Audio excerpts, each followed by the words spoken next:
Now Adam knew Eve his wife, and she conceived and bore Cain, saying, I have gotten a man with the help of the Lord. And again she bore his brother Abel. You hear those simple lines as if they were stones set in the foundation of a house. Plain, heavy, essential.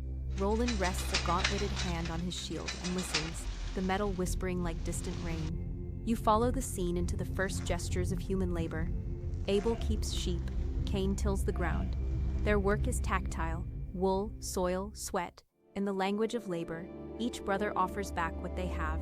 In the course of time, Cain brought to the Lord an offering of the fruit of the ground, and Abel also brought of the firstlings of his flock, and of their fat portions. The offerings themselves are images, fruit held in cupped hands, a lamb cradled and surrendered, the scent of sacrifice rising.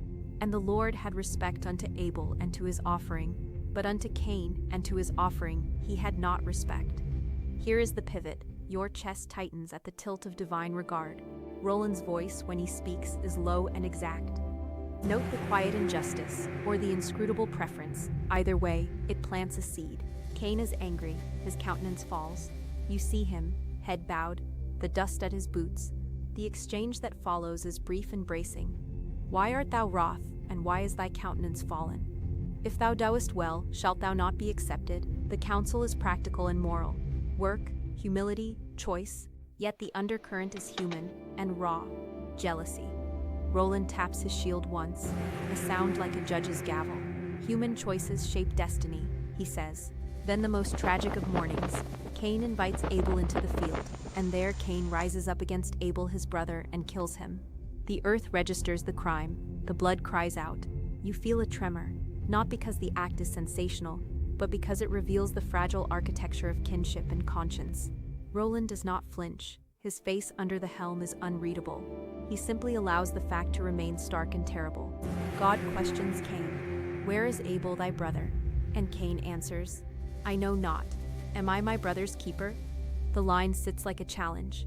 You imagine the weight of that question in your own throat, a probe into responsibility, neighborliness, and moral imagination. Roland shifts his stance, the chain of metal at his elbow chiming softly. This is not only a story about two men, it's a mirror. Punishment follows, a curse upon the ground that opened its mouth to receive his brother's blood. Yet even within judgment, a peculiar mercy appears. God sets a mark on Cain, a sign that he shall not be slain. You sense a complex justice at work, discipline without obliteration.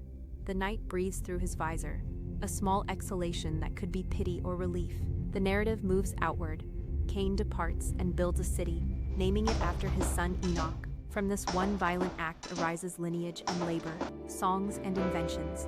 A tent dweller, a herdsman, a metallurgist striking a harp and forging a blade. You behold the paradox. Human creativity arises in the shadow of transgression. Roland traces a finger across his shield's emblem, as if mapping the rhythm of invention and estrangement. The chapter continues, reading names like a tapestry. Enos, Irad, Mehujal, generations that fold into human living. Lamech arises, a man who boasts of a darker pride. I have slain a man to my wounding and a young man to my hurt. The spiral of violence echoes. You lean in, attentive to the small gradients that lead from anger to escalation. Roland's voice is steadier now. Unchecked grievance begets more grief. Then the text offers a counterpoint. Adam and Eve have another son, Seth. And to Seth is born a line that carries remembrance and hope. You sense a softening, as if the story, inexorably human with all its faults, holds room for restoration. The lineage is not a neat moral ledger, but a complex weave of fall and recovery, loss and tenacity. Roland lowers his shield, the golden cross catching what little light there is. Throughout, the language is spare. Names, actions, consequences, but within those spare lines are whole landscapes of feeling. The pride of a harvest, the ache of rejection, the particular coldness of fraternal betrayal. You are invited, not lectured, to attend to motive, to witness the moral geometry of choices, to reckon with how one act ripples into generations. The story of Cain and Abel remains sharp and disturbing, but it is also humanly instructive. It asks you to be your brother's keeper in the quiet, ordinary parts of life, to answer envy with self-examination, to remember that justice often walks beside mercy. Nal then to you, End.